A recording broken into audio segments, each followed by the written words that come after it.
దగ్గర నుంచి ఒకటే టెన్షన్. దేనికి? ఆ ఎల్ఐసి సుబ్బారావులా మీరు నాకు ద్రోహం చేస్తారేమోనని. వాడేం చేశాడు? బ్రాంచ్ ఆఫీస్ కి వెళ్తున్నానని నెలకు 5-6 సార్లు వైజాగ్ వెళ్తున్నట్ట. వాళ్ళ ఆవిడకు అనుమానం వచ్చి ఆరా తీస్తే అక్కడ సెకండ్ సెటప్ పెట్టాడని తెలిసిందట. వాళ్ళ ఆవిడ ఏం చేసింది? ఊరుకుందా? ఎందుకు ఊరుకుంటుంది? కాఫీలో విషం కల్పించేసింది. ఏమైంది?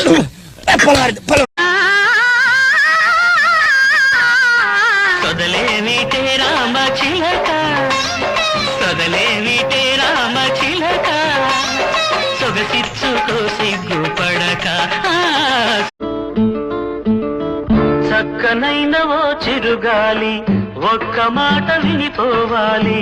చక్కనైనవో